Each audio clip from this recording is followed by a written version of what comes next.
Welcome back to The Gentle Historian. Tonight's tale isn't just about knights and castles, it's about what happened behind closed doors, under candlelight, and under strict ecclesiastical scrutiny. It was an era of chivalry and deeply suspicious herbal remedies. A time when foreplay often meant asking politely and hoping no one's watching. So, before you get comfortable, take a moment to like the video and subscribe, but only if you genuinely enjoy what I do here, and let me know in the comments where you're tuning in from and what time it is for you. It's always fascinating to see who's joining us from around the world. Now, dim the lights, maybe turn on a fan for that soft background hum, and let's ease into tonight's journey together. Let's start with the biggest misconception. Medieval intimacy did not unfold beneath silk sheets in candlelit chambers, while a lute played softly in the background. In reality, the setting was usually a small single-room home shared by an entire family, including children, aging relatives, a couple of goats, and a chicken who had strong opinions about personal space. Privacy, as we think of it, simply didn't exist. Most peasants lived in homes where the kitchen, bedroom, and stable were technically the same square footage, just with different smells. If a couple wanted some alone time, they had to get creative. Timing mattered, so did volume, and ideally, so did whether the kids were asleep and facing the wall. Curtains were a luxury, beds were shared, and even among the upper classes, servants might be asleep at the foot of the bed, or standing in the corner, pretending not to notice anything. Many noble households kept records of bedroom arrangements for legal or religious reasons, which is exactly as awkward as it sounds. Traveling also didn't help. Inns often had shared beds. That's right, total strangers might sleep side by side for the night, which made things even more complicated. Want a little affection?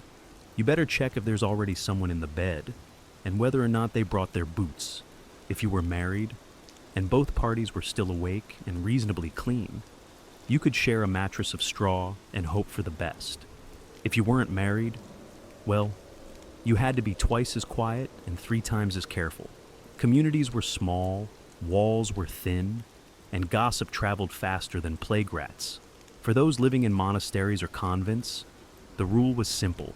No privacy, no distractions, and certainly no late-night whispers. But even there, human nature occasionally made things complicated, which explains why many abbeys had unusually high garden walls. In the medieval world, few things shaped private life more than the church, and it had a lot to say about what went on behind closed doors, or, more accurately, behind shared curtains. According to church teachings, physical intimacy had one primary function: making more people. That was it. Not pleasure, not bonding, not stress relief, just reproduction. Everything else, distracting at best, sinful at worst. This wasn't just Sunday sermon material. Bishops, theologians, and confessors wrote detailed instructions on what was and wasn't acceptable, in case anyone dared to improvise. Certain days of the week were off limits. So were major feast days, fasting days, holy days, and, in some regions, entire liturgical seasons. Want to be close to your spouse during Lent? Think again. Advent. Also, no, that left maybe Tuesdays in April. Even within marriage, there were expectations. Couples were encouraged to approach one another with modesty and restraint. Expressions of affection were acceptable, but not excessive. Displays of passion were, to put it mildly, frowned upon. One 13th century guide suggested that married couples should engage in intimacy without pleasure, without sin, and without delay, which is, by all accounts, a fairly joyless checklist. The preferred method was missionary, and not just for religious symbolism. It was deemed the most natural, and therefore the least likely to offend God, the saints, or your local priest. Anything else was considered suspect. That includes things like enthusiasm. Confession also got involved. Priests often asked pointed questions during confession to determine whether couples had broken any moral or ecclesiastical guidelines. These weren't vague spiritual inquiries. They were very specific, sometimes uncomfortably so. Let's just say the average 14th century friar knew far more about his parishioners' bedrooms than their birthdays. Still, enforcement was uneven. Some regions were stricter than others. Some priests ignored these rules entirely, and many lay people, particularly peasants, simply smiled, nodded, and did what they were going to do anyway. Quietly, if you think modern couples have trouble syncing their schedules, spare a thought for medieval folks. Planning a romantic evening in the Middle Ages required a calendar, a priest's blessing, and the luck of Saint Valentine himself, who, ironically, was never married. The church had opinions, and by opinions we mean strict prohibitions on when intimacy was allowed. Sundays? Absolutely not. That was the Lord's Day. Fridays? Still no. Day of Penance? Wednesdays? Suspicious. Add in Lent? 40 days. Advent? Another 40 various saints' feast days. Holy days. Fast days. And even certain moon phases. And you'll find the calendar was less of a schedule and more of a divine obstacle course. The idea was to keep the soul focused on heaven, even when the body had other ideas. There were even lists, actual lists, of forbidden days. Some confession manuals outline nearly half the year as off limits, and if you were feeling particularly affectionate during one of those forbidden days, well, enjoy your spiritual guilt and an extra trip to confession. One 13th century bishop scolded a married couple for their excessive affection, which translated to more than once a month. He recommended they direct their passion toward prayer. The couple was reportedly not thrilled. Naturally, the upper classes were more exposed to these restrictions. They had chaplain, its confessors, and spiritual advisors breathing down their necks. Peasants, meanwhile, had a more flexible approach. Their lives revolved around livestock, weather, and not freezing to death, which left less time for worrying about whether Tuesday was the feast of no fun. To make things worse, some believed that intimacy during the wrong time could result in sickly children, divine punishment, or, worst of all, a reputation. If your neighbors caught wind that you were celebrating a little too enthusiastically during Lent, it could lead to shame, gossip, or a strongly worded sermon delivered with maximum eye contact. Romance in medieval Europe was less about falling in love and more about falling into a legally binding agreement. If you were hoping for candlelit dinners, poetry, and whispered confessions, you'd be better off reading a troubadour ballad. Real-life courtship for most people involved livestock, land rights, and two families agreeing not to start a feud. Marriage was primarily a business deal. Daughters were exchanged to cement alliances, acquire property, or secure peace between neighbors who had previously disagreed over whose pig ate whose cabbage. A bride might come with a dowry of coin, linens, or a small patch of farmland. In return, the groom's family might promise not to be entirely insufferable. Courtship, when it happened, was supervised, sometimes literally. Young people rarely courted alone. A maiden might be watched over by her mother, a stern aunt, or, if things got really serious, an entire village that was very invested in whether or not you held hands. Among the nobility, arranged matches were the norm. Kings and lords negotiated marriages like chess moves, and affection was something you developed later, or not at all. As one medieval proverb more or less stated, better a wealthy match with a grumpy face than a poor one with dimples. Romantic, even among peasants. Practical concerns ruled. A man's suitability was judged by his land, tools, or the size of his ox. And women, they were evaluated on their housekeeping skills, reputation, and general ability to not start drama at the market. This doesn't mean love didn't exist. It did. But it usually came after marriage, not before. If affection grew over time, that was considered a bonus, not a requirement. Think of it like medieval emotional DLC, not included in the base marriage package. Still, where there's a will, there's a workaround, secret flirtations, playful songs, and moonlit walks to the village well became the unsanctioned side quests of medieval dating. Just be careful. get caught kissing behind the barn, and you could face public penance. A fine or a very disappointed father with a pitchfork.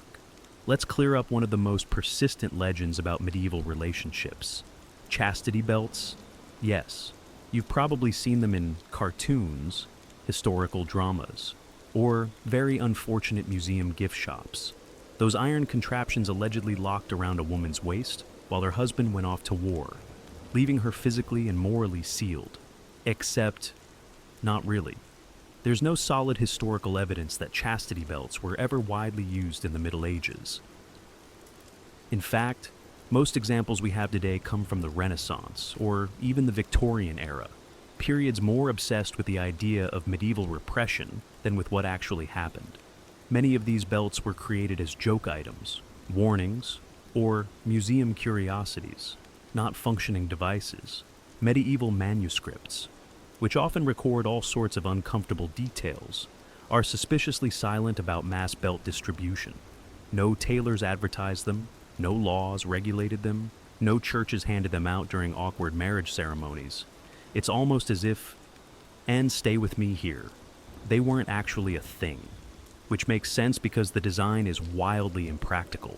Medieval hygiene was already questionable. Now, imagine adding a rusty metal contraption with no user manual and a padlock that probably required a blacksmith. It would have caused more infections than it prevented indiscretions. So, where did the myth come from? Likely from a combination of later moral panic and satire. Renaissance moralists and Victorian collectors loved the image of a repressed, over-controlled medieval woman. It fit their narrative. And nothing says virtue like a literal keyhole in your underpants. In reality, fidelity was enforced through more traditional and more effective means, shame, surveillance, religion, and strategic matchmaking. Noble women were often chaperoned within an inch of their lives. Peasant girls had entire villages watching them, like unpaid private investigators. And any whiff of scandal could lead to ruined reputations, lost dowries, or awkward confessions involving phrases like, "at the edge of the barley field." In a surprising twist that would shock many of their modern descendants, medieval towns didn't just tolerate brothels. In many cases, they regulated them. That's right. In several parts of medieval Europe, especially urban centers, brothels operated as legal businesses. Town councils licensed them, charged taxes, and even designated specific red light districts, long before the light bulb was invented. Some cities went as far as employing officials to manage them. These lucky souls were known as brothel keepers, or, more colorfully, keepers of public women, which sounds like a very stressful line on a resume. The rationale behind this arrangement was pragmatic, if a little cynical. Officials believed that allowing a controlled outlet for men's desires would reduce the chances of greater sins, like adultery, assault, or, heaven forbid, dancing. Regulated brothels were seen as a necessary evil to keep society orderly. Much like traffic signs or the existence of turnips, the church, of course, wasn't thrilled officially. It condemned the entire practice, but unofficially, many clergy turned a blind eye. Some even collected rent from the very same establishments. If that sounds like hypocrisy, congratulations. You've grasped the essence of medieval theology and practice. Working in a brothel was no fairy tale, but it wasn't necessarily a life of constant misery either.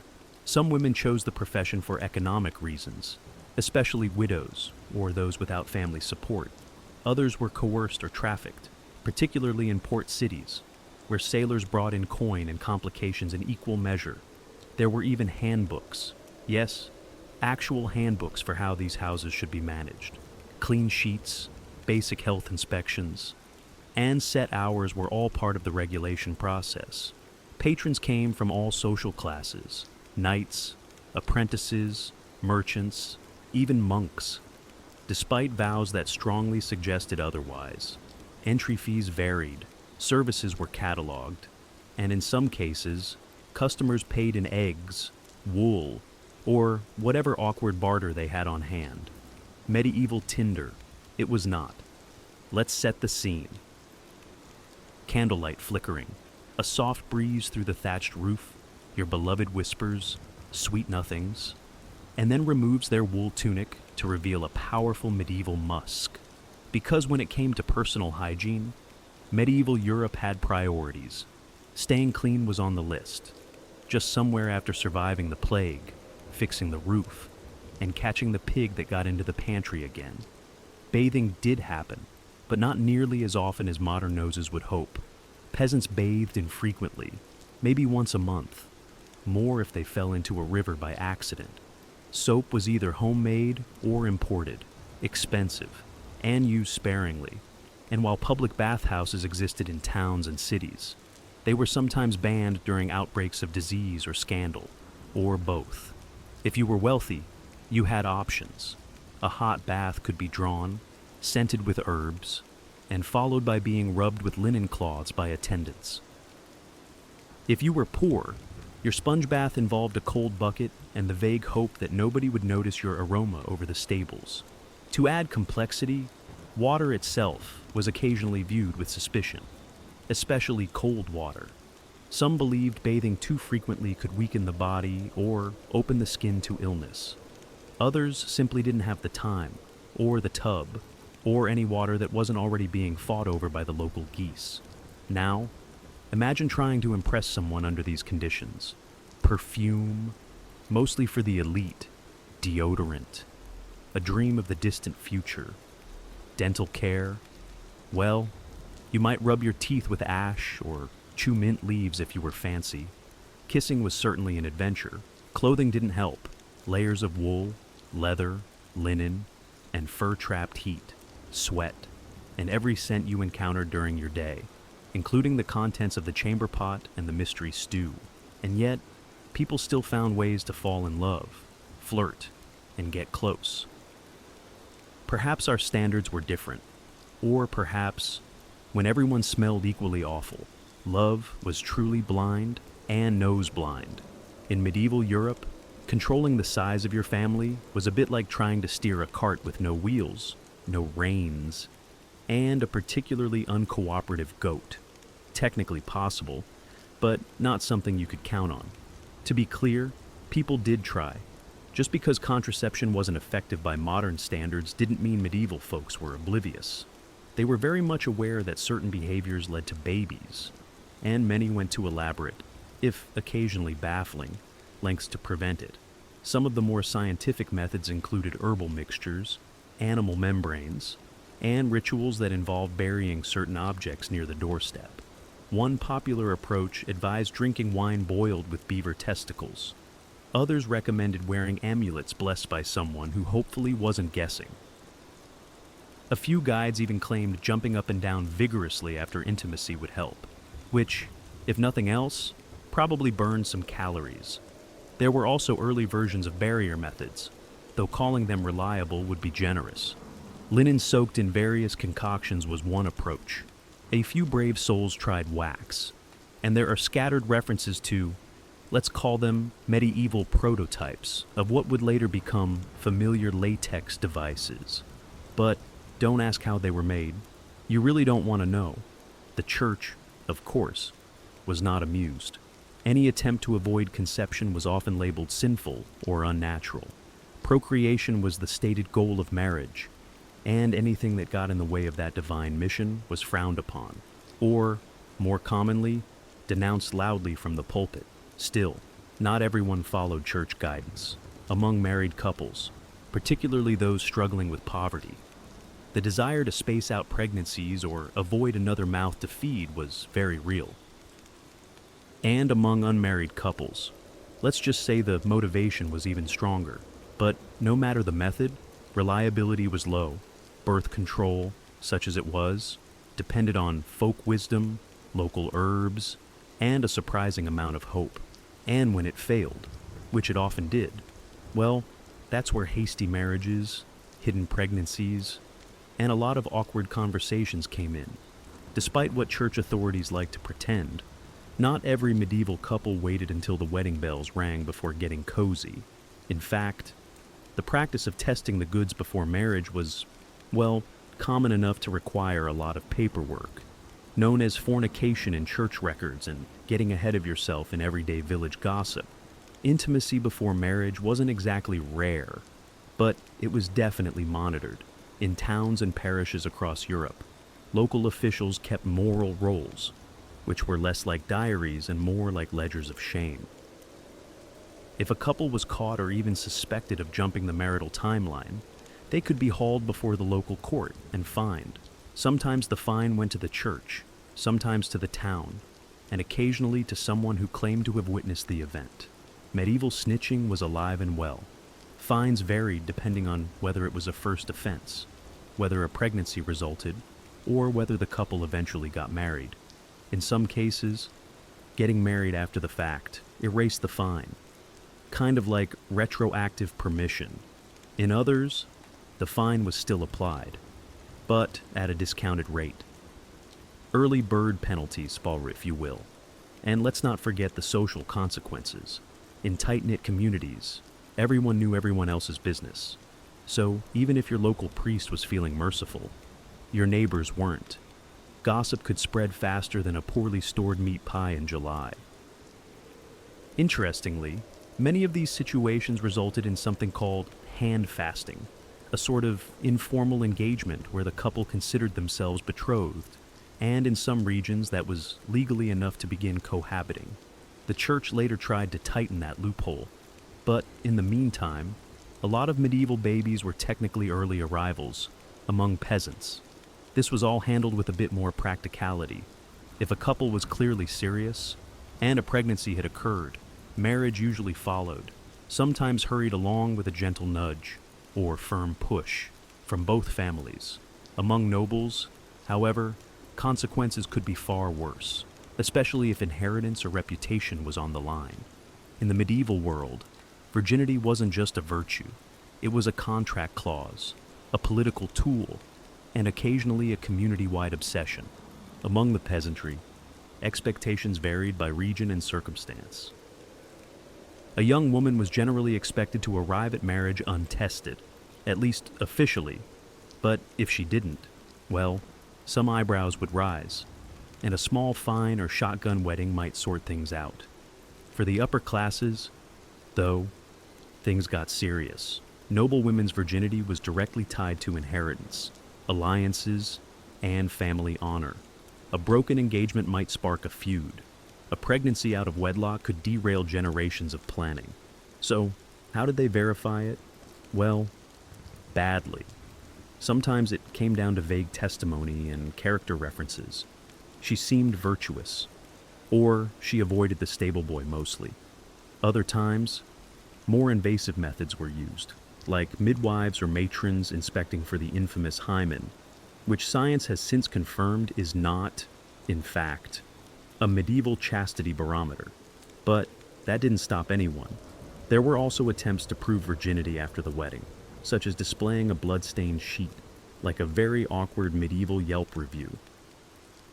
This tradition, while not universal, was expected in certain regions, and if the sheet stayed clean, cue lawsuits, annulments, and family drama on a scale rivaling a royal soap opera.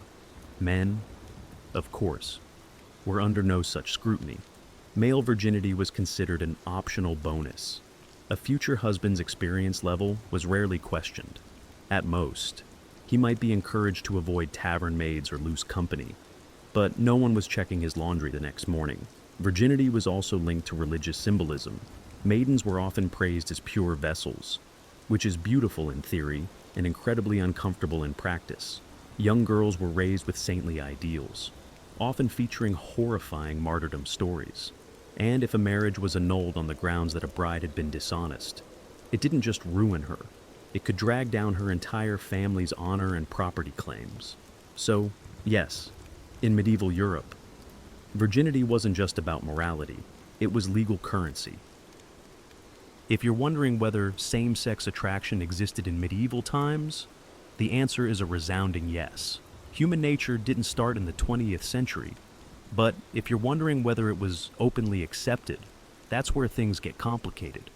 Medieval society was structured around religious doctrine, social roles, and property rights. And all three had a lot to say about who could love whom. Spoiler alert. It was usually a man and a woman within marriage, preferably for the purpose of making more villagers. Officially, same-sex intimacy was labeled a sin by the church, often lumped in with other unnatural acts, like dancing on feast days or reading too many books. Punishments varied wildly depending on region, time period, and who was involved. A peasant couple might get a scolding and penance. Nobles, they might face exile or quietly be ignored if they had enough land. But while the church thundered from the pulpit, real life was messier. We have records, poems, letters, even legal documents that show emotional, romantic, and sometimes physical relationships between people of the same sex. Some monks wrote love letters to each other in Latin that sound suspiciously less brotherly and more longing. Noble women sometimes shared beds and declared exclusive devotion in terms that would make a troubadour blush. Medieval Europe also had social structures that blurred lines. All male monasteries and all female convents created deep emotional bonds. Knightly brotherhoods were full of vows and affectionate language. Some historians debate whether these were romantic, platonic, or something in between, but either way, there were feelings involved, and possibly poetry. As for terminology, the modern concept of sexual identity didn't exist. You didn't come out, you just lived carefully, quietly, and often coded in allegory. There were no pride parades, but there were songs, saint stories, and suspiciously intense pilgrimages taken in pairs.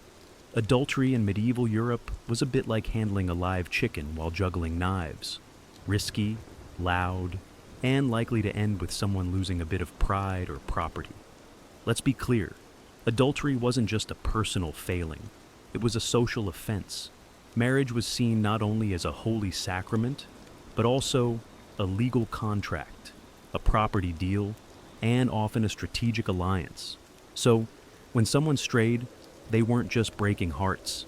They were tampering with inheritances, dowries, and the always fragile local gossip equilibrium. For women, the stakes were significantly higher. A married woman caught in an affair could face public shaming, loss of dowry rights, forced penance, or even exile, especially if she had the audacity to get caught with evidence. Adulterous noblewomen might find themselves imprisoned, divorced, or, in extreme cases, discreetly removed from court life. Think less scarlet letter, more scarlet exit. Men, on the other hand, got more leeway. A married man having an affair with an unmarried woman might be seen as morally suspect, but not legally punished, unless the woman's family had powerful friends or the church was feeling unusually righteous that week. That said, not all adulterers got off easy. Some towns imposed steep fines or required public confession. A few legal records include creative punishments, such as parading through the village in nothing but a shift, or having to pay for a new church bell, because nothing says divine justice like bronze acoustics. The real danger, however, wasn't always the law, it was the husband. Honor killings weren't unheard of, particularly among nobles. If a cuckolded man discovered his wife's affair, medieval custom sometimes allowed him to take appropriate action. The definition of appropriate, of course, depended heavily on his status and how many swords he owned. For the wealthy, things could spiral into full-blown scandals, duels, annulments, or decade-long family feuds. For peasants, the consequences were usually financial. A fine here, a goat forfeited there, and a permanent place in village gossip. In medieval Europe, the idea of consent existed, but not in the way we understand it today. It wasn't about mutual respect or enthusiastic yeses. Instead, it was tangled in law codes, dowries, church doctrine, and the occasional shrug from society. Let's start with the basics. Medieval canon law did recognize the concept of consent in marriage. In fact, a marriage was considered valid if both parties verbally consented, even without a priest present. That's right, two people saying, I will in a field somewhere could technically be married. Romantic, possibly legally confusing, absolutely. But here's the rub. Just because consent was acknowledged in theory doesn't mean it was respected in practice, especially for women, for noble daughters. Consent often came after arrangements were made. Families negotiated marriages like peace treaties. The young lady's opinion might be politely requested or strongly implied, but in the end, the dowry talked louder than she did. For peasant women, choices were broader, but still pressured. Saying no to a match could mean economic ruin or social backlash. Saying no to the local Reeves' son. Riskier still, inside marriage, consent became even murkier. Husbands had legal rights to their wives' bodies, and denying them could be grounds for complaint or annulment. Some church thinkers argued that spouses owed each other the marital debt, which sounds like a joint checking account, but was actually far less voluntary. Still, the picture wasn't all grim. Medieval courts did prosecute cases of coercion and assault, especially when witnesses were available or the accused didn't have powerful friends. In urban centers like London or Paris, court records show women and men bringing forward complaints, sometimes winning justice, or at least making a public stink. And let's not forget the literary side. Medieval tales are full of complex dynamics. Courtly love poetry, for example, often danced around consent, with knights pining, ladies refusing, and everyone dramatically swooning. If nothing else, they knew it was important to ask, even if they ignored the answer. If you ever felt like the medieval church had a complicated relationship with physical pleasure, you're right. It wasn't just complicated, it was borderline suspicious, and that suspicion extended right into the bedroom of every married couple, where the church preferred, ideally, that nothing too enjoyable was going on. To be fair, the church didn't outright ban marital relations. That would have been a logistical nightmare for inheritance, population, and, well, humanity. But it did strongly recommend moderation, extreme moderation, like once a month, in the dark, no smiling kind of moderation. Theologians of the time praised celibacy as the highest form of spiritual discipline. Saints were celibate, monks and nuns took vows. Even married couples were encouraged to live in continence, abstaining entirely, especially if they were older, holier, or simply tired of each other. A couple who voluntarily gave up intimacy was praised as being halfway to sainthood, or at least halfway to separate beds. Some church thinkers like St. Jerome went even further. He argued that even within marriage, desire was a weakness. Marital relations were acceptable only for procreation, not for fun, not for bonding, and certainly not because someone looked particularly fetching in their woolen nightshirt. This attitude filtered down into confessionals and moral manuals. Priests were instructed to ask married parishioners if they had been too lustful, even with their own spouses. Picture the awkward silence that must have followed that question at the altar rail, and yet, people still lived their lives. Most peasants, merchants, and even nobles nodded politely at the church's teachings, then went home and did whatever felt right between chores, taxes, and the odd peasant uprising. Let's be honest, after a long day threshing barley or settling land disputes, a little affection probably felt more comforting than shameful. But for the truly devout, celibate marriages were held up as models of spiritual partnership. These were couples who lived together, prayed together, and considered carnal urges a thing of the past, or at least a thing better left to younger, less holy villagers. After everything we've covered, arranged marriages, fines for flirting, herbal birth control, suspicious bath habits, and church warnings against smiling too much, you might be wondering, did medieval people actually fall in love? The answer is yes, awkwardly, passionately, and sometimes even happily. Despite the rigid social structures and moral sermons, love found a way to bloom in the cracks. Peasant couples courted in fields and marketplaces, trading favors, flowers, and whispered gossip over turnips.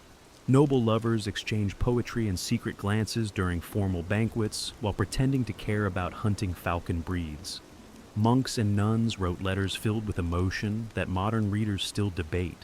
Was it spiritual longing or something more? Literature from the period is bursting with romance. Troubadours sang of distant ladies who inspired knights to go off and get very dramatically injured. Stories of courtly love glorified longing from afar, especially if you were pining for someone married to your boss. Sure, the love was often unattainable, but hey, that's where the best verses come from. In some cases, couples genuinely married for love. Records survive of peasants who eloped or refused matches arranged by their parents. Even nobles occasionally rebelled, much to the horror of their family accountants. The church, interestingly enough, actually required verbal consent from both bride and groom, even if that consent was delivered through gritted teeth while holding a goose as dowry collateral. And once married, many couples built strong partnerships. They worked side by side, raised children, endured plagues, and navigated taxes, which is basically the medieval version of a romantic getaway. Letters between spouses, especially during times of separation, show real affection, real longing, real commitment. Even widows and widowers sometimes remarried for companionship rather than political gain, choosing someone they like to spend their remaining years with, because even after everything, the rules, the risk, the ritual, people still wanted to feel loved, preferably before curfew, and hopefully not during Lent. It all began with a disaster.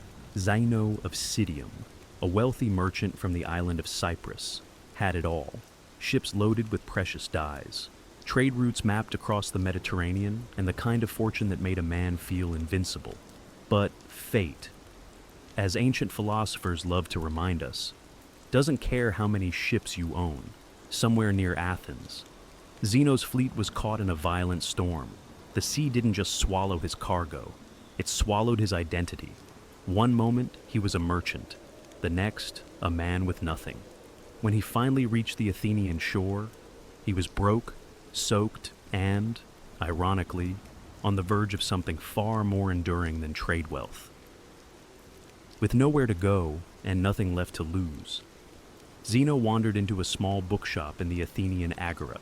It was here that he picked up a worn copy of Xenophon's Memorabilia, a text that preserved the wisdom of Socrates. Intrigued by the quiet power of the ideas within, Zeno asked the bookseller where he could find a man like Socrates. The bookseller simply pointed to a stooped, cranky philosopher named Crates walking by. And so, Zeno began studying under Crates the Cynic, a man known for rejecting wealth and possessions with almost theatrical dedication.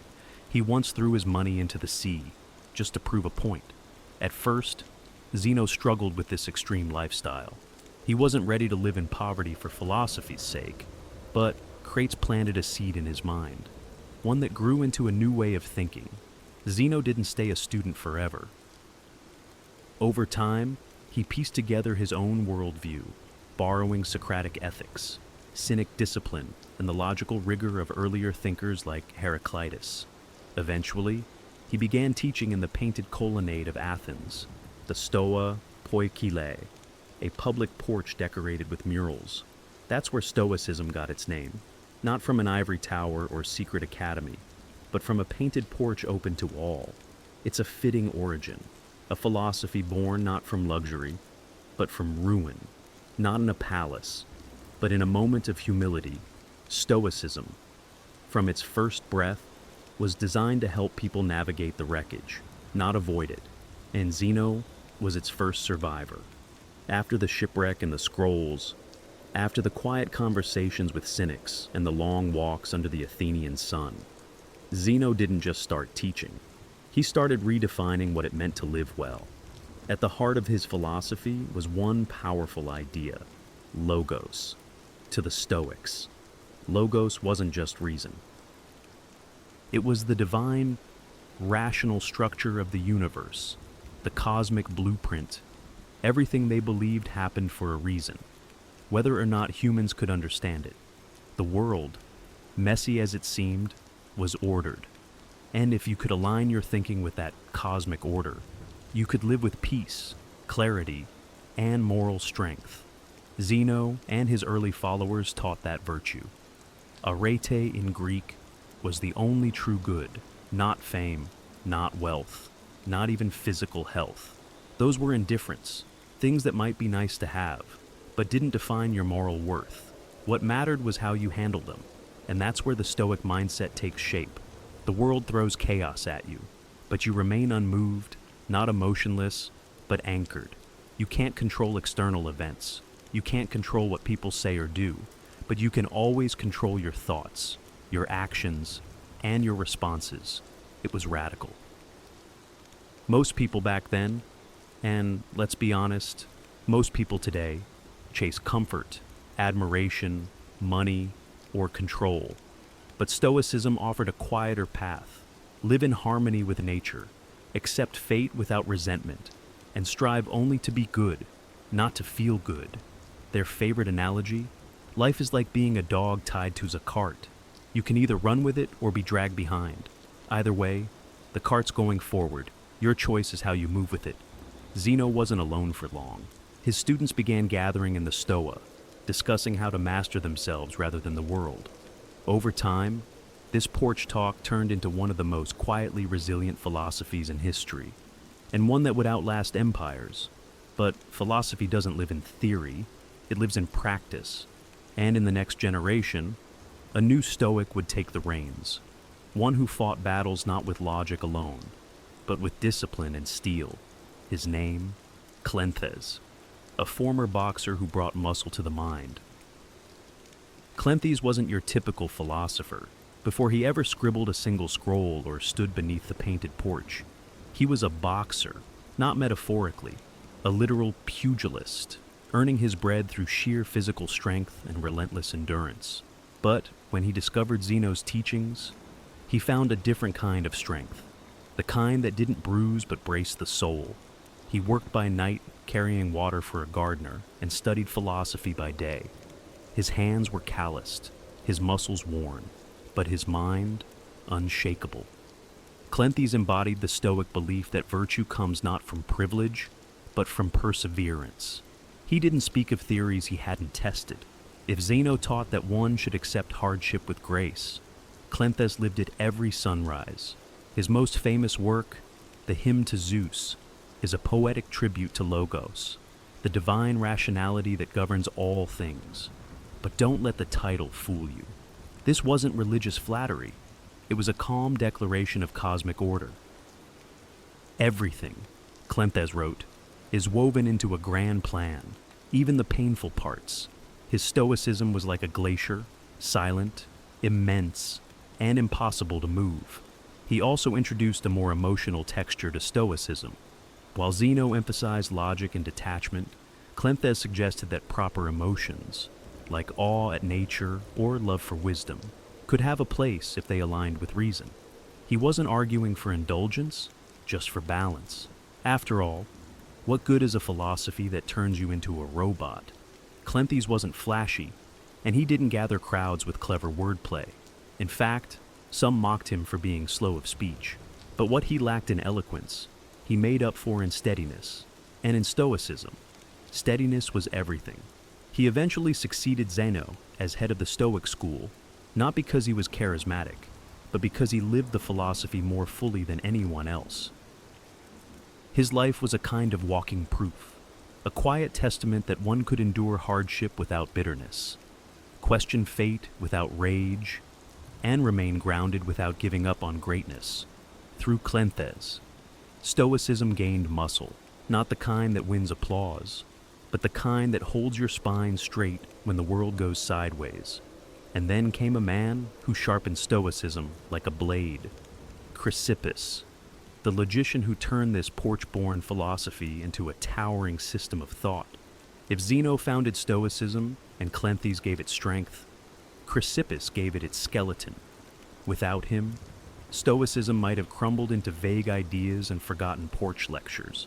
Instead, it became one of the most rigorous philosophical systems in the ancient world, thanks to a man who reportedly wrote over 700 books. most of them now lost, but their influence undeniable.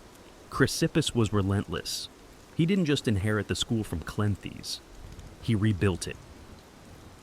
Where Zeno had been reserved and Cleanthes poetic, Chrysippus was surgical, his specialty, logic. In a time when most philosophers leaned on rhetoric or emotional appeal, Chrysippus built a system of reasoning that could rival Aristotle's. He was obsessed with clarity. He believed that if Stoicism was to survive, it couldn't rely on charisma or tradition. It had to make sense, ironclad, no loopholes, no fluff. He refined the Stoic distinction between what is in our control and what is not. He expanded their ethics, metaphysics, and physics into something coherent and unapologetically difficult. Chrysippus argued that virtue alone was sufficient for happiness, not virtue plus comfort or virtue plus friends. Just virtue, full stop. One of his most famous contributions was the lectern, a concept describing the meaning behind words. He argued that every spoken word had a layer of content carried by speech, tied to logic. It might sound abstract, but this deepened the Stoic understanding of reason and clarity, which for them was essential to a good life. But he wasn't just dry parchment and the dusty scrolls. Chrysippus had a biting wit. Once, when accused of not practicing what he preached, he supposedly replied, "Would you blame a doctor who gets sick? He still knows how to treat illness." Stoicism wasn't about pretending to be perfect. It was about trying every single day to close the gap between your actions and your ideals. Thanks to Chrysippus, Stoicism hardened. It became more than a comfort for shipwrecked merchants or poetic boxers. It became a discipline, something you studied, practiced, and used to cut through confusion and chaos. And that discipline would soon find its way out of Greece, into the heart of Rome, where emperors and slaves alike would grapple with its power. By the time Stoicism drifted into Rome, the philosophy had already weathered centuries of refinement. But in the hands of the Romans, it evolved from a Greek intellectual pursuit into a way of life suited for statesmen, generals, and even emperors. The Romans weren't interested in abstract metaphysics or syllogisms about lecture. They wanted practicality. They faced wars, conspiracies, betrayal, and personal ruin, and they needed a system that could hold their inner world steady, while the outer world collapsed. Stoicism, with its focus on self-mastery and virtue in the face of chaos, was a perfect fit. Enter Seneca the Younger, philosopher, playwright, and reluctant advisor to the notoriously unstable Emperor Nero. Seneca wasn't born into hardship. He was a wealthy elite, well-educated, and dangerously close to power. But despite his position, his writings reveal a man deeply aware of life's fragility and the corrupting lure of comfort. In his letters to Lucilius, Seneca preached restraint, mindfulness, and simplicity. He warned against being ruled by emotion or desire. And yet, his own life was a battlefield between Stoic ideals and political compromise. He amassed wealth, even as he wrote about frugality. He served a tyrant, even while writing about virtue. But rather than discredit him, this tension makes him more relatable. Seneca didn't pose as a saint. He was painfully aware of his contradictions. His advice to others often came with a quiet self-rebuke. "I am not a wise man," he wrote, "but a lover of wisdom." And maybe that's the most Stoic thing of all, not to claim mastery, but to pursue it humbly. While Seneca offered Stoicism to the elite, another Roman gave it to everyone else. Epictetus, a former slave, crippled and impoverished. Epictetus owned nothing, not even himself, and yet he taught that true freedom comes from within. "You may chain my leg," he said, "but not even Zeus can conquer my mind." To him, life's hardships weren't obstacles. They were training grounds for virtue. His teachings, preserved by his student Arrian, became a Stoic manual for inner liberation. In Rome, Stoicism was no longer just philosophy. It was armor, mental armor. And soon, that armor would be worn by the man who ruled the known world, Marcus Aurelius, emperor, warrior, and the most unlikely of all, a philosopher king. It's one thing to read philosophy in peace, it's another to write it on the front lines of war, while ruling an empire crumbling at its edges. Marcus Aurelius, crowned emperor of Rome in 161 CE, was a man born into unimaginable privilege, and yet his reign was anything but comfortable. Plague swept across the empire. Germanic tribes pushed at the borders. His co-emperor, Lucius Verus, died early. His generals betrayed him, and worst of all, his own son, Commodus, would grow into the tyrant he had hoped never to raise. Amid all this, Marcus didn't write speeches or propaganda. He wrote to himself quiet personal reflections later compiled into the Meditations, never intended for publication. These pages offer a window into a stoic mind under siege. They read not like declarations from a throne, but like whispered reminders from a tired man trying to stay upright. Begin each day by telling yourself, he wrote, "Today I shall meet with interference, ingratitude, insolence, disloyalty, ill will, and selfishness." That wasn't pessimism. It was preparation. Marcus believed that by expecting hardship, he could face it without being thrown off course. To him, people's actions were not insults. They were reflections of their ignorance, and his duty wasn't to control others, but to control himself. He often reminded himself, you could die tomorrow. You could die today. So, act now, not with anxiety, but with purpose. That wasn't despair. That was clarity. Despite commanding legions and managing a vast empire, Marcus was obsessed with inner life. He believed you could be surrounded by chaos and still remain untouched if your mind stayed anchored in reason and virtue. He rarely indulged in cruelty, he rejected opulence, and while he couldn't always live up to Stoic ideals, who could? He returned to them like a compass in a storm. Marcus Aurelius didn't invent Stoicism, but in many ways, he lived it more visibly than anyone before him. He proved that Stoicism wasn't just for philosophers in togas or ascetic monks. It was for anyone, even the most powerful man on earth, who wanted to carry peace into the battlefield of life. And yet, after Marcus, the flame of Stoicism began to flicker. It wouldn't vanish, but it would retreat, waiting centuries to be rediscovered by new seekers of calm in the modern world. After the death of Marcus Aurelius in 180 CE, Stoicism didn't exactly die, but it faded. The philosophy that had once stood at the heart of Roman intellectual life began to slip quietly into the background. Part of this had to do with politics. Marcus's son, Commodus, inherited the empire and seemed determined to undo every Stoic virtue his father lived by. While Marcus embodied restraint and wisdom, Commodus embodied indulgence and vanity. The Roman court became a theater of excess, and philosophy had no role in the spectacle. Meanwhile, a new force was rising: Christianity. As it spread through the Roman Empire and eventually became state religion, its theology, rituals, and worldview began to replace the ancient schools, where Stoicism taught self-reliance. Christianity emphasized divine grace, where Stoicism taught acceptance of fate. Christianity spoke of redemption and the will of God. Though these ideas weren't always in conflict, Christian thinkers often saw Stoicism as a noble but ultimately pagan system, admirable yet incomplete. And yet, Stoicism didn't vanish. It simply migrated, its core ideas seeping into early Christian thought. Many church fathers admired the Stoics. Thinkers like Augustine, though critical of Stoic pride, respected their moral seriousness, and monastic traditions, especially among Christian ascetics, borrowed heavily from Stoic discipline, silence, simplicity, denial of luxury, and the examination of conscience. All of these would have felt right at home in the writings of Epictetus or Seneca. Throughout the medieval period, Stoicism became a sort of background philosophy, respected by scholars, cited by monks, but rarely practiced in full. It was no longer a public movement or a street-side school.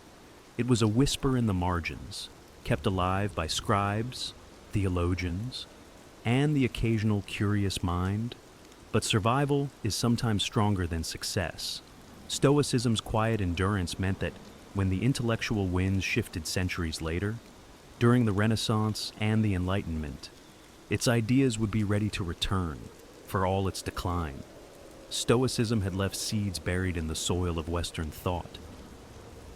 And when people once again sought clarity, purpose, and strength without illusion, those seeds would bloom, and one day, they'd even show up in places no ancient philosopher could have imagined, in self-help books, leadership seminars, and yes, on your favorite podcast. Stoicism's comeback didn't arrive with a scroll in hand. It came through blogs, books, and podcasts. After centuries of quiet influence, the ancient philosophy found itself suddenly reborn in the digital age, repackaged for a world buzzing with distractions, anxieties, and the pressure to constantly optimize everything. In the 20th century, philosophers like Pierre Hadot began peeling back the layers of Stoicism, reminding readers that it wasn't just an intellectual exercise, it was a way of life, not cold, but contemplative, not harsh, but healing. Hadot argued that ancient philosophy was originally a spiritual practice, and Stoicism, more than any other school, was meant to be lived, not merely read. That message hit home for a new generation. In the early 2000s, authors like Ryan Holiday helped usher Stoicism into the mainstream with accessible books like The Obstacle is the Way and Ego is the Enemy, drawing on Marcus Aurelius, Seneca, and Epictetus. Holiday framed Stoicism as a practical toolkit for resilience, something you could use whether you were launching a startup, coaching a sports team, or just trying to survive a bad Monday. Tech leaders and entrepreneurs soon latched on. Tim Ferriss, Naval Ravikant, and others began citing Stoic texts like instruction manuals for high-performance living. The idea was simple. In a world that moves fast, thinks shallow, and craves constant validation, Stoicism offers an antidote: stillness, control, and clarity. Even mental health professionals took notice. Therapies like cognitive behavioral therapy, CBT, borrow heavily from Stoic principles. Challenge your thoughts. Focus on what you can control. Don't let emotion dictate action. Sound familiar? But the revival wasn't without criticism. Some said modern Stoicism had been stripped of its depth, turned into motivational wallpaper for productivity bros. And there's truth to that. Not every inspirational quote on Instagram reflects the rigor or humility of ancient practice. Still, the fact remains, Stoicism survived not because it was trendy, but because it works. When life goes sideways, when we lose a job, face a diagnosis, or wake up unsure of our place in the world, Stoicism reminds us, you can't control what happens, but you can control what you become. That message has never been more timely. And so, we arrive at the present, where ancient wisdom quietly guides modern minds. Today, Stoicism exists in a paradox. It is an ancient philosophy designed for inner peace, now living in a world obsessed with noise. Scroll through social media, and you'll see a quote from Marcus Aurelius, sandwiched between cat videos and stock tips. Open a bestseller list, and there it is again, the Daily Stoic. Waiting to be your morning mental vitamin. Somehow, a 2,300-year-old porch philosophy is trending, but Stoicism isn't popular because it's fashionable. It's popular because it addresses a very specific modern hunger. Mental clarity in a world of confusion. When everything feels out of control, the economy, relationships, climate, algorithms, Stoicism offers a map inward. It teaches us to focus, not on the chaos around us, but on the choices we still own. The central questions remain the same. What is in your control? What kind of person will you choose to be, regardless of circumstance? And unlike some philosophies that demand total withdrawal from the world, Stoicism invites us to participate. Go to work, raise your kids, serve your community, but do it from a place of calm, not craving. Action, yes, but grounded action. In that sense, Stoicism is a kind of rebellion, not the loud, sign-waving kind, but a silent resistance against impulsiveness, distraction, and emotional chaos. It's the discipline to pause before reacting, the courage to stay kind in a cruel moment, the humility to know you're not the center of the universe, but you are responsible for how you move through it, more than ever. People are returning to this simple clarity. Athletes use it to manage pressure, veterans use it to process trauma, CEOs use it to lead without ego, teenagers, overwhelmed by the constant flood of comparison and digital noise, turn to Epictetus for a lifeline. Of course, no philosophy is a magic cure. You'll still feel grief, still fail, still lose your temper. But Stoicism gives you something rare, a framework to get back up, reflect, and recenter. In the end, it's not about being perfect, it's about progress. Quiet, steady, internal progress. And in a world that rewards loudness, maybe the most revolutionary act is to be still, to a modern visitor. An ancient Roman bath might look like a luxury resort. Marble floors, vaulted ceilings, statues of gods and pools steaming in the morning sun. But to a Roman, it was just another Tuesday. Bathing wasn't an occasional treat, it was a daily ritual, and for many, an essential part of being Roman. By the height of the empire, there were over 900 public baths in Rome alone, ranging from grand imperial complexes to modest neighborhood facilities. Everyone from senators to shoemakers made time to bathe. Cleanliness was important, yes, but so was the rhythm of the experience, the routine, the conversation, the heat. The process was deliberate. You'd enter through the apoditerium, or changing room, where slaves might help wealthier patrons undress. From there, you'd ease into the tepidarium, a warm room that opened your pores and began the relaxation. Then came the coldarium, the heart of the experience, a hot, steamy chamber heated by an underfloor system called the hypocaust. Here, bathers would sweat, scrape their skin with stridules, curved metal tools, and sometimes even get a massage. Finally, you'd plunge into the frigidarium, a cold pool meant to tighten the skin and jolt the senses. It was this contrast, hot to cold, sweat to chill, that gave the ritual its power. Romans believed it was good for circulation, digestion, and even mood. And honestly, they were probably right. But more than hygiene or health, baths were about belonging. You went to see and be seen. You gossiped, networked, debated politics, made business deals, or just eavesdropped on the latest scandal. Some brought their own musicians. Others brought snacks. Poets recited verses. Philosophers argued under domed ceilings, echoing with laughter and steam. In essence, a Roman bath was a democratic space, at least by Roman standards. Status mattered, but even emperors might share a room with commoners. Slaves and women had restricted access or separate hours, but they too were part of this daily world. For the Romans, bathing wasn't about vanity, it was about routine, health, society, and rhythm. A place where the individual dissolved, just a bit, into the larger hum of the empire, one breath of steam at a time. Roman baths weren't just impressive, they were engineering masterpieces. Long before the modern sauna or heated flooring, the Romans figured out how to transform bricks, fire, and water into an immersive wellness center. At the core of this innovation was the hypocaust system, an early form of central heating. Beneath the floors of the hot rooms, slaves stoked a roaring furnace, or profernium. This fire heated a space beneath the raised floor, supported by small columns called pili. Hot air flowed through this subfloor chamber, and up through flues in the walls, radiating heat through the room like a gentle oven. The result?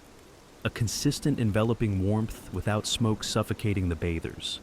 The architecture itself was strategic. Vaulted ceilings trapped heat, domes diffused sound, and a complex arrangement of rooms regulated temperature flow, from the cooler apoditterium to the temperate tepidarium to the blazing caldarium. Windows were designed to harness sunlight, and water was constantly circulating, clean, flowing, and heated to exacting standards. And let's talk about the aqueducts, the silent heroes of the empire. These elevated stone channels delivered vast quantities of water into the cities, allowing even inland bath complexes to operate year-round. Some of the grandest baths, like those of Caracalla or Diocletian, consumed millions of liters of water daily. Yet the system was so well built that waste was minimal, and flow was constant. The water wasn't just used for soaking. Romans also had steam room, saunas, and even primitive flushing toilets nearby. Sewage was carried away through underground drainage systems. Again, all gravity-powered. The baths weren't isolated marvels. They were integrated into the broader infrastructure of Roman urban life. Maintenance was constant. Workers known as fornicatores tended the furnaces, while others cleaned the pools, managed supplies of wood, or repaired tiles and plumbing. It was labor-intensive, but the reward was clear. These buildings didn't just last years. Many stood strong for centuries, in an age with no electricity, no industrial machinery, and no digital thermostats. The Romans created a seamless experience of heat, comfort, and flow. That's why walking into a Roman bath wasn't just entering a building, it was entering a system, one powered by fire, sustained by water, and shaped by genius. Despite all the sweat, steam, and stridules, Roman baths were never just about physical cleansing. They were about information. In a society without smartphones, email, or newspapers, the baths functioned as a kind of open-air broadcast center. Gossip didn't trickle here, it flowed. Senators, merchants, soldiers, and poets all mingled freely, with togas off and voices raised. Conversations carried across the tepidarium like wildfire. Who was sleeping with whom? What was the emperor plotting? Which general just lost a battle in the east? Who bribed which magistrate to get out of paying taxes? If you wanted to know what was happening in Rome, or what might happen soon, the bathhouse was the place to listen. This wasn't accidental. The Roman elite knew the baths were public arenas, and they used them strategically. Politics didn't stop at the Senate steps. They soaked right into the marble floors of the caldarium. A clever patrician might accidentally bump into a rival in the hot room and float a proposal under the haze of steam. Or perhaps a patron would meet a client to reaffirm loyalties, offer advice, or drop a veiled threat, all while lounging in the pool. Even emperors played the game. It's said that Hadrian, and later Antoninus Pius, made a point of visiting the public baths as an act of image control, appearing accessible, wise, and invested in the lives of ordinary citizens. Of course, they had private bath wings too, but showing up in the public zone was a statement. I'm still one of you. Sort of.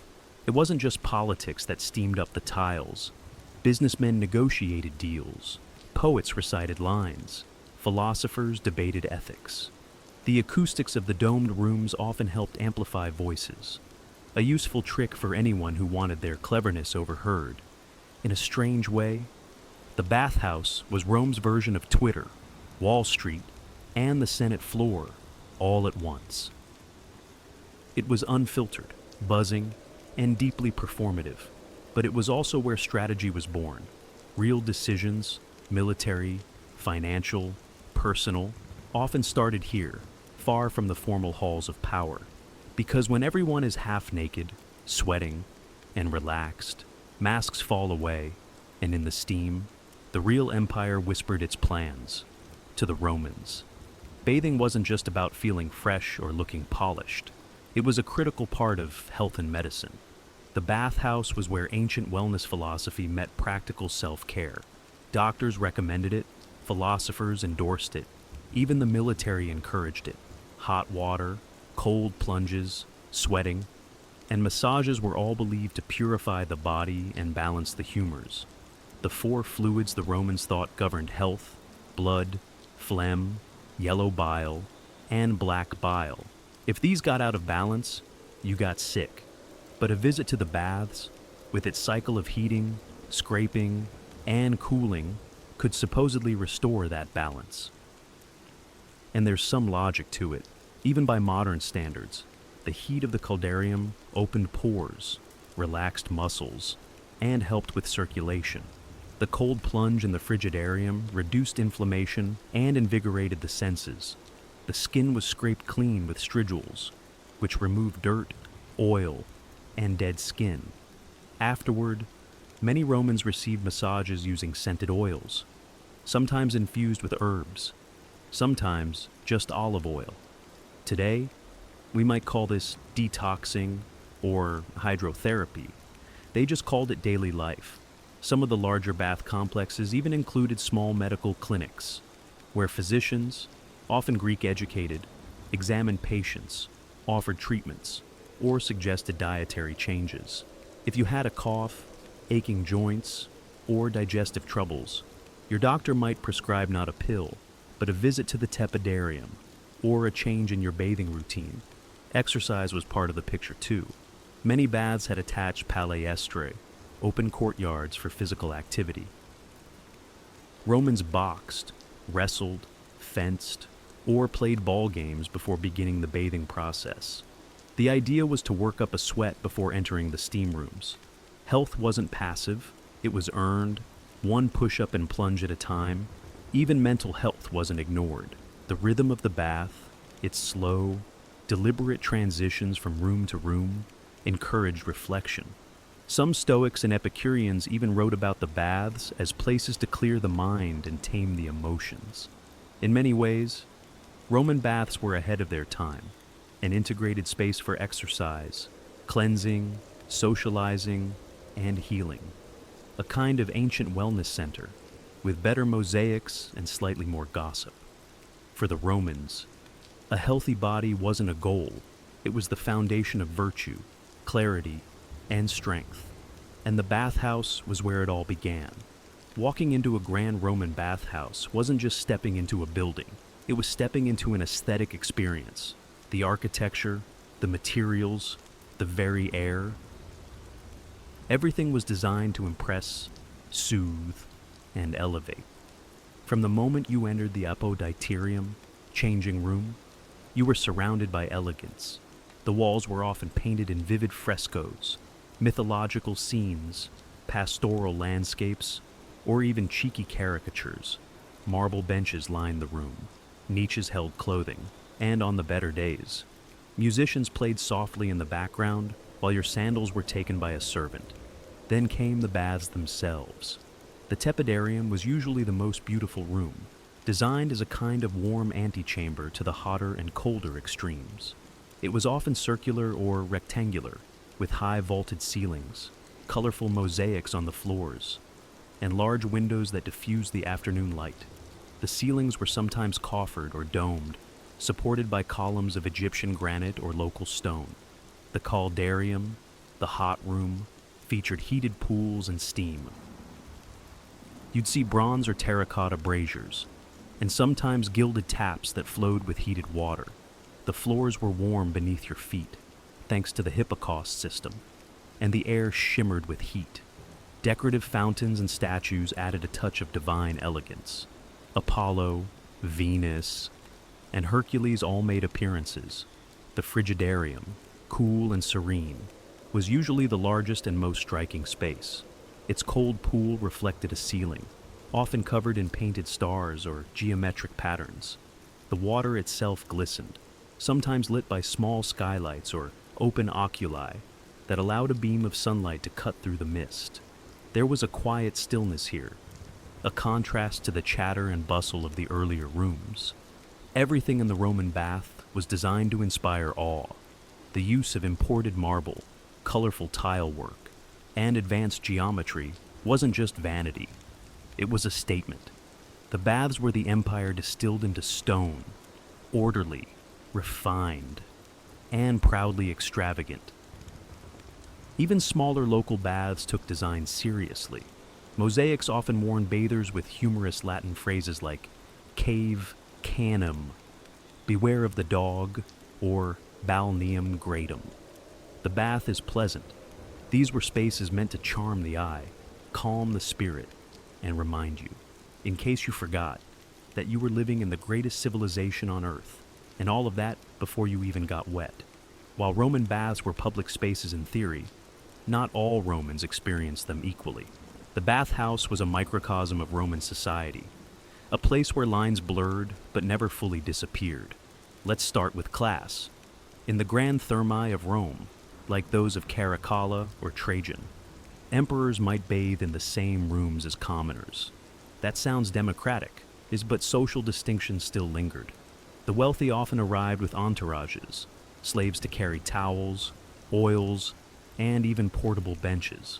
They could afford private massages or extra services in nearby rooms. Some larger baths had exclusive sections, scolae, reserved for upper-class patrons. Even in the shared pools, there was an unspoken hierarchy. You might rub elbows with a senator, but you weren't about to chat him up. Then there was gender. Men and women did not usually bathe together.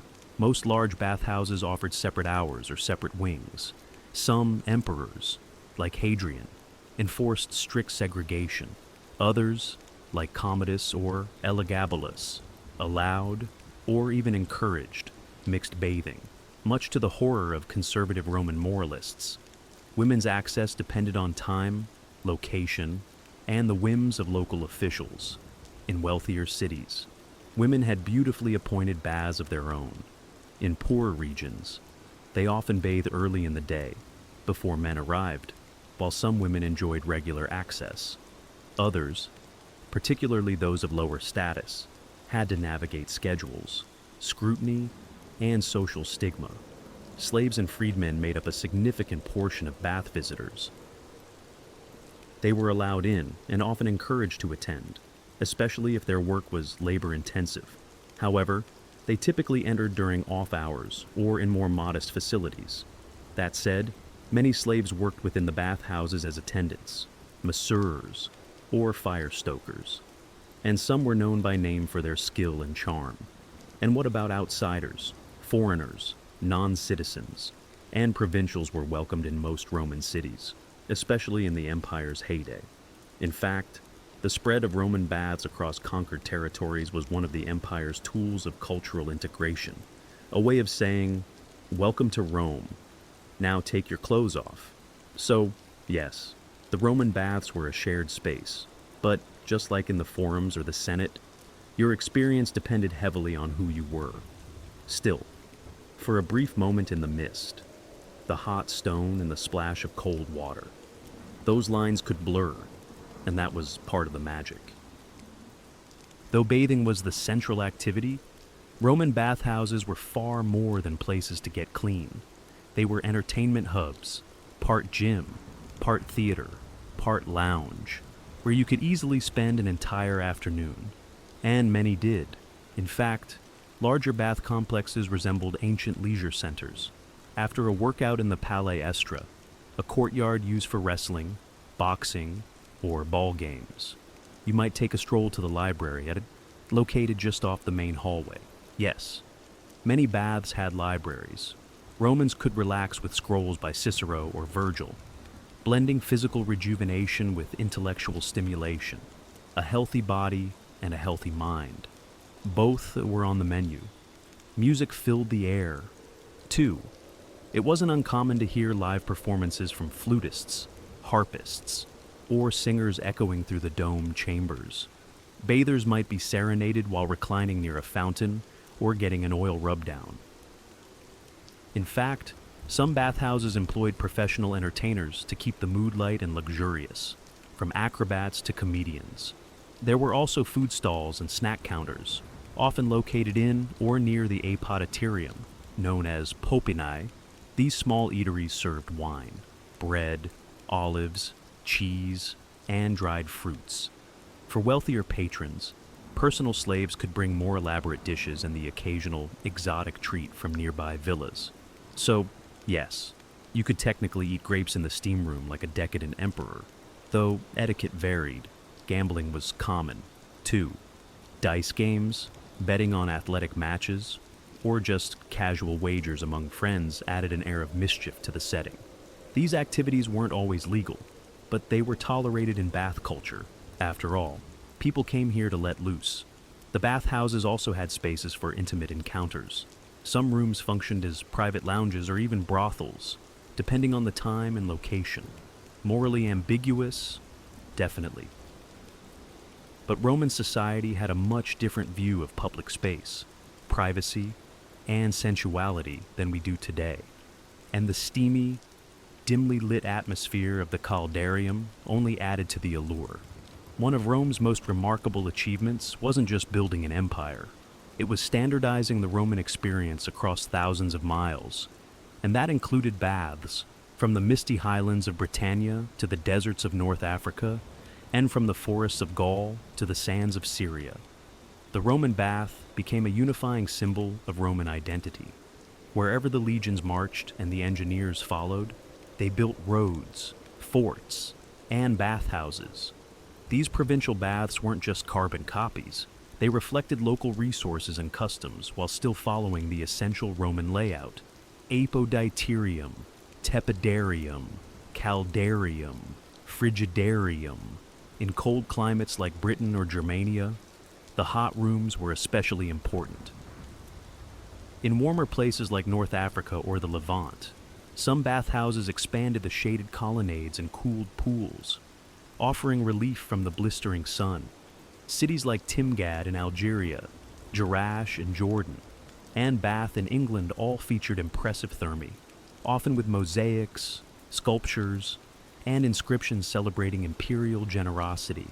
These weren't just public works, they were propaganda in stone. Every polished marble slab and steaming pool reminded locals, this is Rome, and Rome takes care of its people. But baths also played a critical role in cultural integration. For newly conquered peoples, the bathhouse served as a soft introduction to Roman customs. You might still speak your own language at home, but once you stripped off your clothes and stepped into the steam, you were participating in a Roman ritual, one that transcended ethnicity, origin, or local tribe. It also became a mark of urbanization. A city wasn't truly Roman until it had proper baths. They often came bundled with forums, amphitheaters, and temples, creating civic centers that mirrored those of the capital. Bathing, then, wasn't just about hygiene. It was about civilization. Of course, local twists remained. In Syria, baths sometimes incorporated Eastern architectural styles and mixed gender spaces. In Britain, Celtic traditions subtly influenced the bathing sequence. And in Egypt, older Hellenistic models blended with Roman designs to create hybrid complexes with lush courtyards and incense-filled chambers. No matter the local flavor, the Roman bath became a universal experience, one that made an empire feel cohesive, a place where, even at the farthest frontier, you could close your eyes in the caldarium and, for a moment, feel like you were in the heart of Rome, like so much of Roman civilization. The glory of the baths didn't last forever. As the empire weakened in the 4th and 5th centuries CE, so too did the great bathhouses. What had once been daily rituals for millions slowly slipped into disrepair, abandonment, and, eventually, ruin. Several factors contributed to this decline. First, the empire's economy crumbled under the weight of inflation, military overreach, and political instability, funding the maintenance of vast bath complexes, which required teams of workers, constant fuel for the hippocaust, and clean water from aqueducts, became unsustainable. Then came the breakdown of infrastructure. Aqueducts fell into neglect or were deliberately destroyed during invasions. Without running water, the baths lost their core purpose. The once bubbling caldariums went dry, and the marble halls echoed with silence. Religion also played a part. As Christianity became dominant, public bathing, especially mixed or nude bathing, came under increasing moral scrutiny. Church leaders saw the baths as symbols of pagan indulgence and bodily vanity. While some Christian emperors tried to preserve the public health function of the baths, others shut them down or repurposed them into churches, monasteries, or administrative buildings. And yet, the legacy of Roman baths endured. In the Islamic world, the tradition continued through hammams, bathhouses that carried forward many Roman innovations, heated rooms, steam treatments, and communal cleansing rituals. These spread across the Middle East and North Africa, preserving the essence of Roman wellness in a new religious and cultural framework. In Europe, spas and mineral baths became popular during the Renaissance and later Enlightenment, especially in places like Bath, England, and Baden-Baden, Germany. These revived bathing as a therapeutic and social activity, echoing the Roman model even as the empire itself was long gone. Today, the ruins of Roman baths still captivate visitors. The baths of Caracalla, the Stabian baths in Pompeii, and countless smaller sites across Europe and the Mediterranean remind us that Rome didn't just conquer through the sword. It conquered through comfort, engineering, and shared ritual. Roman baths may have crumbled, but their spirit lives on. In our gyms, our spas, our hot showers, and our quiet moments of self-care. In a way, every time we draw a hot bath or sit in a sauna, we're channeling a bit of the empire, steam rising, tension fading, time slowing, just as it did 2,000 years ago.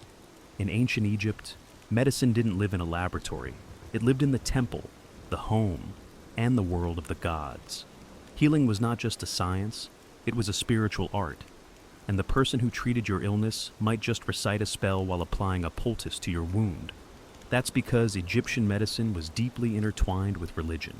Illness, to them, wasn't only about injury or infection. It could also be caused by the wrath of a god, the invasion of a malevolent spirit, or a disruption in Mayat, the cosmic order that governed all things. So, doctors, known as stabianu, weren't always working alone. They often collaborated with priests who specialized in ritual and incantation. Together, they formed a dual force of treatment, one applying remedies, the other invoking divine protection. Temples were more than places of worship. They were centers of healing, specific temples, like those dedicated to Imhotep, the architect, physician, and later deified healer, served as proto-hospitals.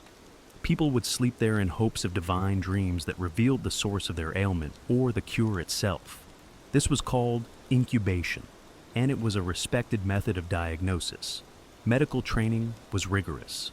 Physicians studied scrolls like the Ebers Papyrus and Edwin Smith Papyrus, which outlined hundreds of remedies, procedures, and case studies. These documents show that while the Egyptians invoked gods, they also observed symptoms, recorded outcomes, and developed surprisingly advanced techniques, from wound suturing to dental care. But make no mistake, incantations were not just decorative. Many prescriptions included spells as ingredients. A broken bone might be treated with honey and linen, plus a recitation to ward off evil spirits. Psychological conditions, now recognized as mental illness, were seen as spiritual afflictions, often requiring the intervention of a priest or magician. To us, this fusion of medicine and mysticism might seem contradictory, but to the Egyptians, it was holistic. Body, mind, and spirit were part of the same continuum, healing. One meant addressing all. In the land of the Nile, to be a healer was to walk between two worlds, with one hand mixing herbs and the other raised toward the gods. Long before stethoscopes and lab tests, ancient Egyptian physicians relied on their senses and experience. They became masters of visual diagnosis, feeling pulses, examining wounds, and interpreting subtle signs in the body to understand what was wrong, even if they believed the root cause might be spiritual.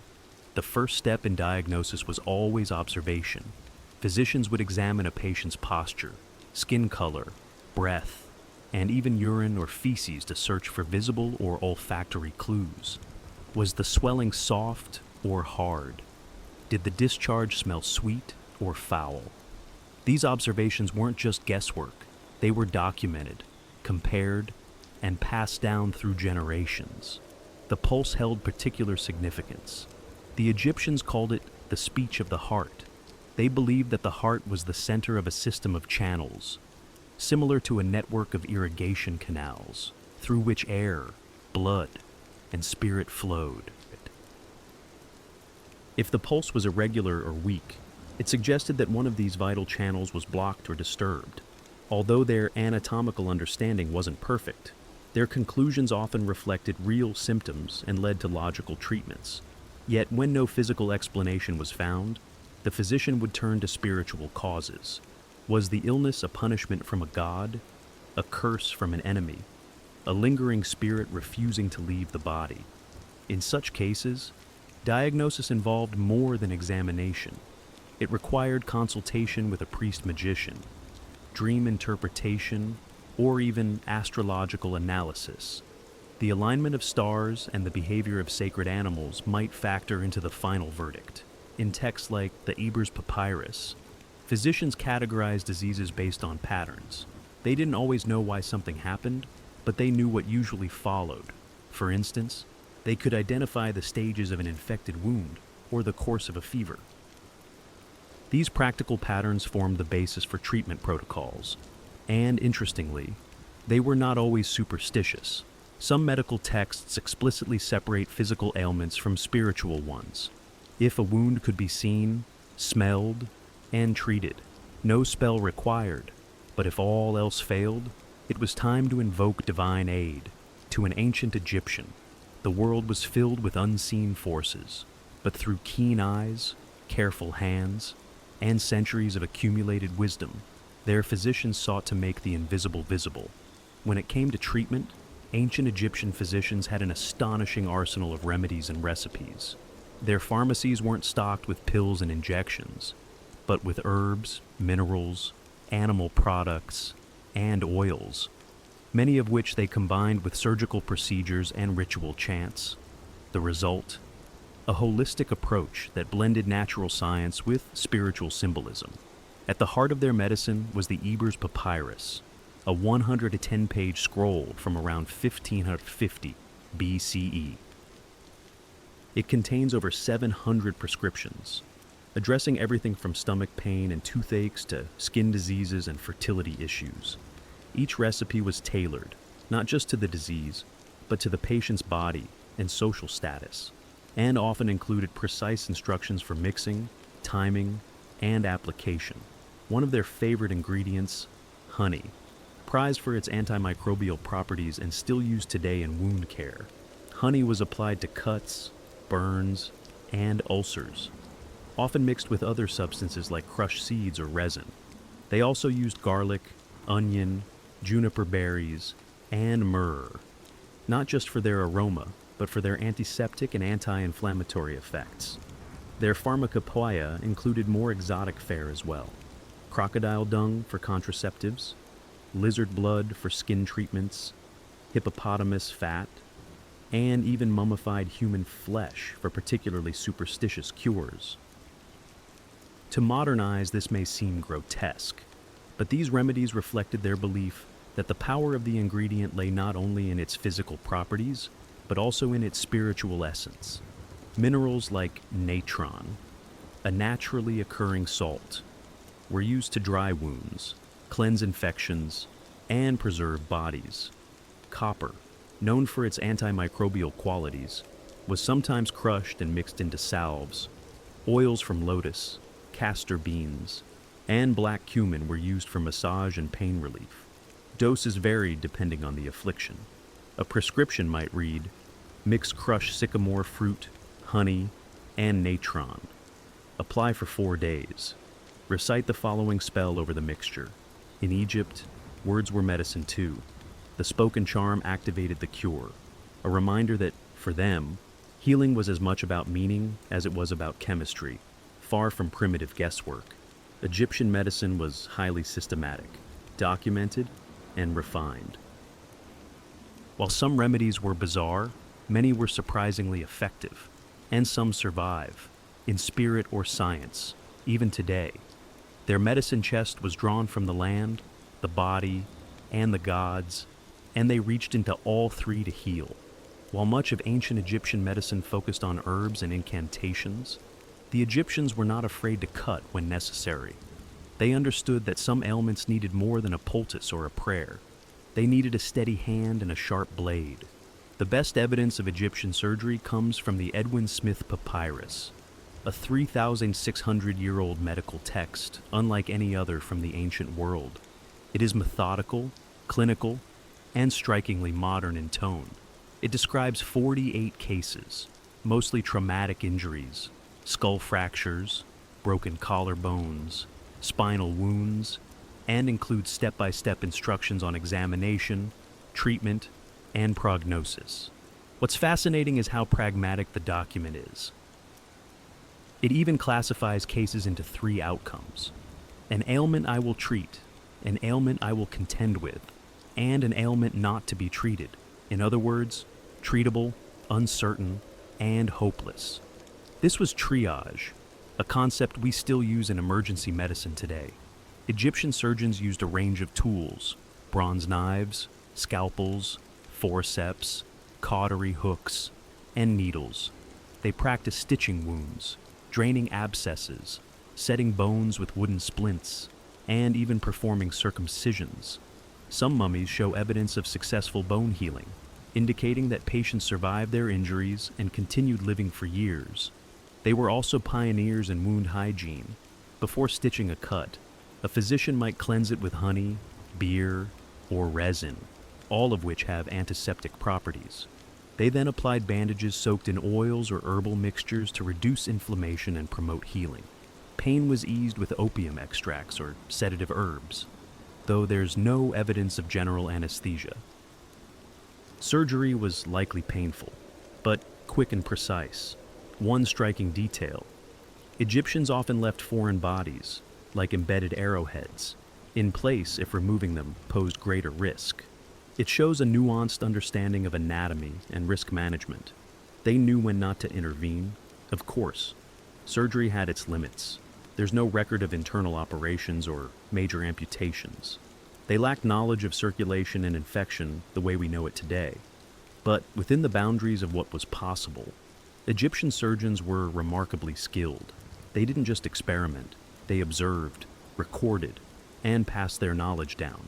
Through bandage and blade, Egypt laid the groundwork for practical hands-on medicine. And centuries later, those lessons would echo through the halls of Greek, Roman, and modern surgical practice. In ancient Egypt, women's health was not a fringe concern. It was central to medical practice. Fertility, pregnancy, childbirth, and contraception were all treated with serious attention, and women both received and sometimes practiced medical care themselves. One of the most fascinating sources on the topic is the Cajun Gynecological Papyrus, dating to around 1800 BCE. It's the oldest known medical text focused entirely on women's reproductive health. The document includes diagnoses and treatments for infertility, miscarriage, vaginal discharge, and birth complications. And like other Egyptian texts, each entry follows a familiar structure: the symptom, the examination, the diagnosis, and the treatment, sometimes purely medical, sometimes magical, often both. For pregnancy, diagnosis began with clever experimentation. One common test involved having a woman urinate on barley and emmer wheat seeds. If the barley sprouted, she was said to be carrying a boy. If the emmer grew, a girl. If neither sprouted, she was not pregnant. Believe it or not, modern tests suggest this method may have had a modest accuracy, likely due to hormone levels affecting germination. Contraceptives were another area of focus. Ancient physicians used mixtures like honey, acacia leaves, and ground dates, inserted as a kind of barrier. Some recipes included crocodile dung, which sounds alarming, but was likely used for its sticky texture and symbolic potency. These were primitive forms of spermicides and barriers aimed at preventing conception. During childbirth, midwives took the lead. They used birth bricks, platforms on which the laboring woman squatted, and offered both physical and spiritual support. Incantations were spoken to ward off the demoness, Amit, who was believed to cause miscarriages or birth complications. Protective amulets, especially those depicting Toret, the hippo goddess of childbirth, were worn to ensure a safe delivery. If labor was difficult, treatments ranged from massaging the womb with castor oil to having the mother breathe in herbal infusions or drink mixtures to stimulate the body's opening. Caesarean sections were unknown. If the birth could not be completed naturally, tragedy often followed. Still, much of Egyptian obstetrics was remarkably advanced for its time. It reflected a culture where fertility was divine, womanhood sacred, and life itself a process watched over by both healer and God. In the cradle of civilization, they respected the cradle of life. With every chant, every herb, every whispered hope, to modern minds, the blend of magic and medicine might seem contradictory. But in ancient Egypt, the two were inseparable. Healing the body meant treating the visible symptoms and the invisible forces. And sometimes the cure came as much from a spoken word as from a poultice. The Egyptians believed that illness could be caused by many things: natural imbalances, bad food, injury, but also curses, malevolent spirits, or the will of angry gods. If you broke your leg in an accident, that was one thing. But if your stomach hurt for days with no visible cause, that might be a demon, or even the restless soul of the dead, Ak, trying to torment you. In these cases, physicians turned to Heka, the sacred power of magic, which was thought to have been given to humanity by the gods themselves. Heka wasn't stage illusion. It was a legitimate divine force, just as real as water or fire. A healer might use it to activate a remedy, protect a wound from infection, or drive out an invisible entity.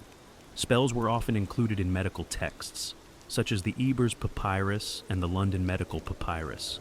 Some were poetic, others aggressive. One charm for treating burns reads, "O Isis, great magician, I call upon you to cool the fire in the flesh of your servant as you cooled the fire that scorched your own son." Horus, the spoken word, was thought to imbue the remedy with divine power, turning herbs into miracles. Amulets were another form of protection and healing. People wore charms shaped like the eye of Horus, Ankhs, or the scarab beetle, each with symbolic significance.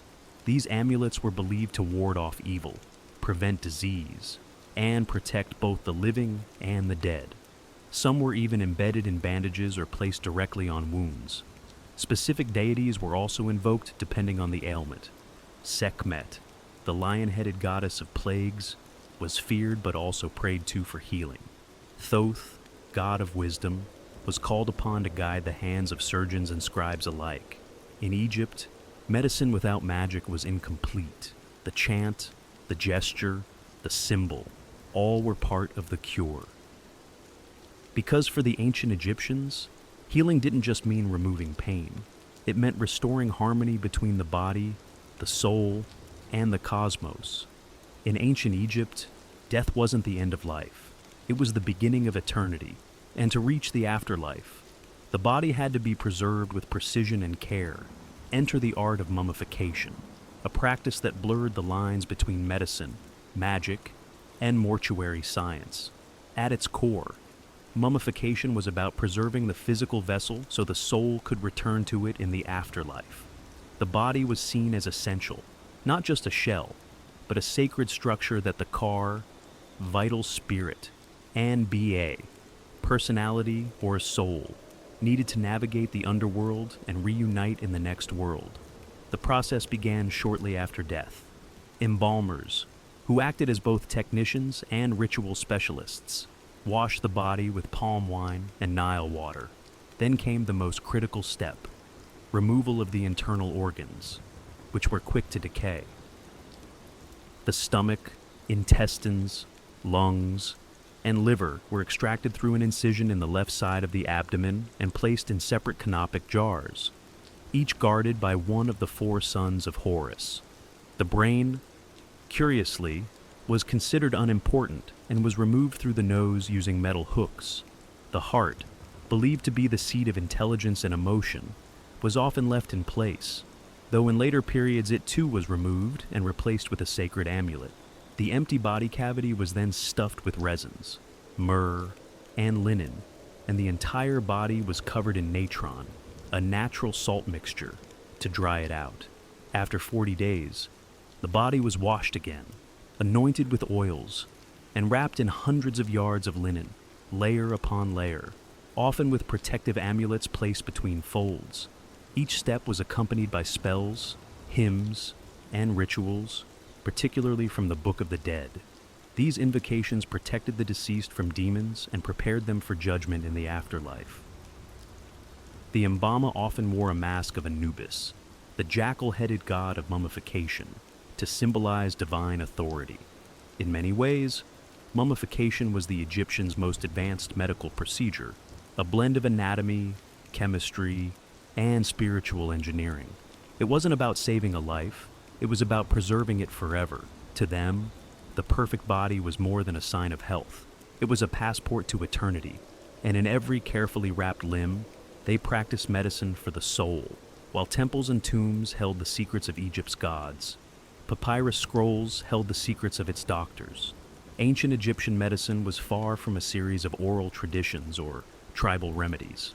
It was a well-documented, professionalized system, and much of what we know comes from the surviving medical texts, written with surprising structure and care. The most famous of these is the Ebers Papyrus, dating to around 1550 BCE, though it likely copied even older knowledge. Over 100 feet long, it contains more than 700 remedies for illnesses, ranging from toothaches and stomach pains to mental disturbances and tumors. It includes detailed descriptions of symptoms, diagnoses, and treatments, often paired with spells or incantations. Another key text is the Edwin Smith Papyrus, a practical surgical manual written with clinical precision. Unlike other papyri filled with magic and prayers, this one reads like the notes of a war doctor. It presents case studies of traumatic injuries, mostly fractures, dislocations, and head wounds, and outlines step by step how to examine, treat, and prognosticate. It's a rare glimpse into how Egyptians could separate spiritual belief from empirical observation. The Kajon Papyrus is another treasure, focused specifically on women's health, fertility, and gynecology. It provides insight into birth control methods, pregnancy diagnosis, and even surgical procedures related to the uterus. These texts weren't hidden away. They were studied by scribes and physicians, many of whom trained at houses of life, scholarly institutions located within temples. Here, medicine was taught alongside mathematics, astronomy, and religious law. Medical apprentices would copy texts by hand, memorize spells, and observe more experienced doctors at work. The Egyptians believed in preserving and transmitting knowledge across generations. Each scroll was a distillation of experience, observation, and divine insight, often attributed to gods like Thoth, the deity of wisdom and writing. Physicians didn't just treat bodies, they carried forward the knowledge of millennia. Interestingly, some Egyptian medical ideas made their way to Greece, especially through figures like Hippocrates and Galen, who studied Egyptian practices and praised their methods. Egypt's influence on classical medicine is undeniable. In an age where much of the world relied on superstition alone, Egypt gave us one of the first examples of recorded, repeatable, and structured medical science, written in ink, bound in papyrus, and passed on with purpose. Though the sands of time buried their temples and tombs, the legacy of ancient Egyptian medicine never truly disappeared. In fact, many of their practices, beliefs, and innovations quietly shaped the course of global medical history. Their echoes still felt in today's hospitals, pharmacies, and spiritual healing traditions. First, Their systematic approach to medicine was revolutionary. The Egyptians categorized symptoms, recorded treatments, and made careful observations about cause and effect. They developed early ideas about diagnosis, prognosis, and hygiene, centuries before the Greeks formalized such practices. Their emphasis on cleanliness, daily washing, antiseptic salves like honey and natron, even the importance of bowel regularity, prefigured modern public health long before the word existed. Their understanding of the mind-body connection was also ahead of its time. Though they didn't possess neuroscience, they recognized that psychological states could affect physical health. What they called spiritual affliction might today be recognized as depression, anxiety, or psychosomatic illness. And their combined treatments of herbs, rituals, and social support were surprisingly holistic. Even their use of herbal remedies has endured. Substances like garlic, castor oil, aloe vera, and willow bark, a precursor to aspirin, are still used today. Some refined into modern drugs, others sold in health food stores as supplements. And while crocodile dung didn't make the cut, their experimentation with contraception laid early groundwork for reproductive medicine. But perhaps most enduring is their idea of the healer as both technician and guide. In Egypt, a physician wasn't just someone who closed wounds. They were someone who understood suffering. Healing was physical, emotional, and spiritual. That human-centered model has re-emerged in modern holistic medicine, palliative care, and even psychotherapy. The fusion of medicine and magic might seem strange to us, but it points to a truth that still holds. People don't just want to be cured. They want to be seen, comforted, and understood. Ancient Egyptian doctors knew this, and their scrolls, amulets, and incantations were not just treatments. They were acts of care. Their medicine wasn't perfect, but it was daring, structured, curious, and deeply human.